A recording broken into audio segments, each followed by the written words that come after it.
Hello everybody, welcome to the next question on the Indian partnership act. देखें कि आप इसे एग्जाम में लिख पाएंगे कि नहीं। आई एम श्योर क्वेश्चन पढ़कर आपको क्वेश्चन समझ जरूर आ जाएगा, बट यहां पे हम ये देख रहे हैं कि इन क्वेश्चंस का आंसर बराबर से आप एग्जाम में लिख पाओगे कि नहीं। तो चलिए देखते हैं, लेट्स सी। अब अज्यूम करो ये क्वेश्चन तुम एग्जाम में पढ़ रहे हो और अज्यूम करो कि तुम्हें इसे लिखना है, तो तुम कैसे लिखोगे। राइट, ऑल राइट एवरीबॉडी, चलिए पढ़ते हैं क्वेश्चन को मेरे साथ। All right, okay. क्वेश्चन क्या बोलता है? साहिल, अमित एंड कुणाल पार्टनर्स है फर्म में। ओके, फर्म डील करती है ऑफिस फर्नीचर में, ठीक है। They have regular dealings with AB and company. AB and company से रेगुलर डीलिंग होती रहती है, ये लोग फर्नीचर की सप्लाई करते हैं इन लोग के लिए, ठीक है। 30 जून 2023 को मिस्टर कुणाल, जो कि एक पार्टनर है इस फर्म में, वो रोड एक्सीडेंट में उनकी डेथ हो गई। फर्म ने एबी एंड कंपनी से फर्नीचर का ऑर्डर प्लेस किया था 25 मई 2023 को। डेथ कब हुई बेटा कुणाल की? 30 जनवरी को डेथ हो गई थी।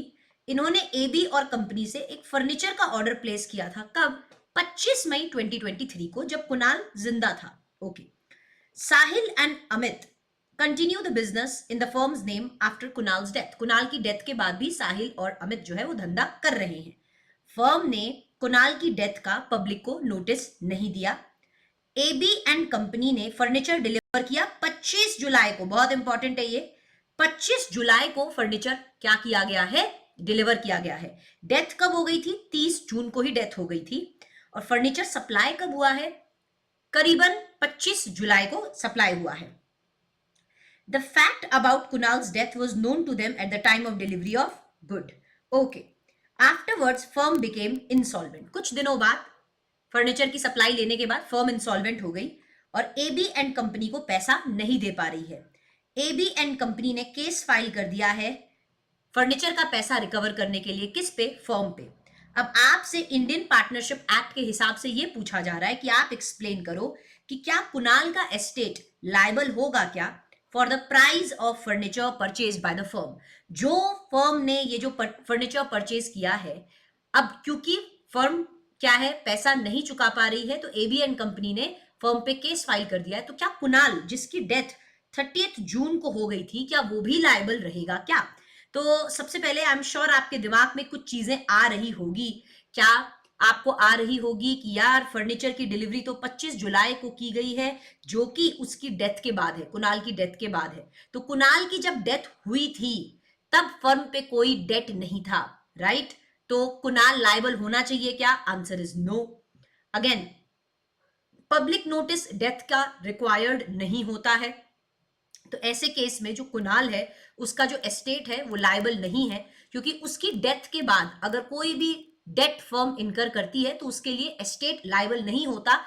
जो पार्टनर चला गया है उसका, राइट, डिसीज्ड पार्टनर का एस्टेट लायबल नहीं होता। तो आई एम श्योर आपके दिमाग में ये सारी चीजें आ गई होगी, पर इसे लिखेंगे कैसे? चलिए आप भी मेरे साथ लिखेंगे, देखें कि आप ढंग से लिखते हैं कि नहीं। चलिए आप लिखेंगे, as per the provisions of,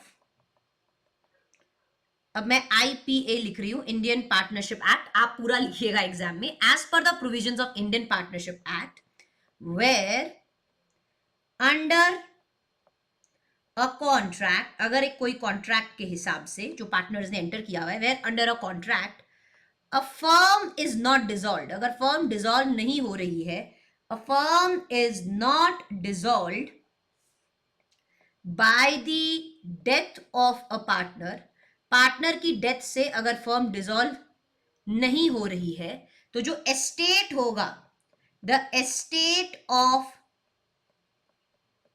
deceased partner, जो चला गया, the estate of deceased partner shall not be liable for the acts of the firm done after his death, उसकी डेथ के बाद फर्म जो भी काम करेगी उसके लिए डिसीज्ड पार्टनर का जो एस्टेट है वो लायबल नहीं होगा, राइट। एंड इसके बाद आप एक और चीज लिखेंगे, also on the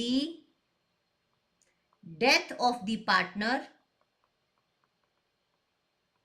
no public notice is required to be given. देखो, अगर पार्टनर की डेथ हो जाती है तो डेथ के पब्लिक नोटिस देने की जरूरत नहीं होती है. तो ये आपने पूरा का पूरा प्रोविजन यहां पे लिख दिया कि पार्टनर की डेथ के बाद फर्म जो काम करेगी उसके लिए एस्टेट डिसीज्ड पार्टनर का लायबल नहीं होगा और पब्लिक नोटिस देने की भी जरूरत नहीं है.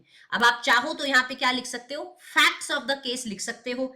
अब फैक्ट्स तो क्वेश्चन देख के ही लिखने होते हैं, तो आप यहां फैक्ट्स लिख सकते हो. और कंक्लूजन में आप क्या लिखेंगे, कंक्लूजन में आप ये लिखेंगे, since delivery of furniture was made after the death of partner. Delivery कब हुई, उसकी डेथ की बाद में हुई. तो कोई डेथ था क्या जब वो जिंदा था? There was no debt on the firm which was due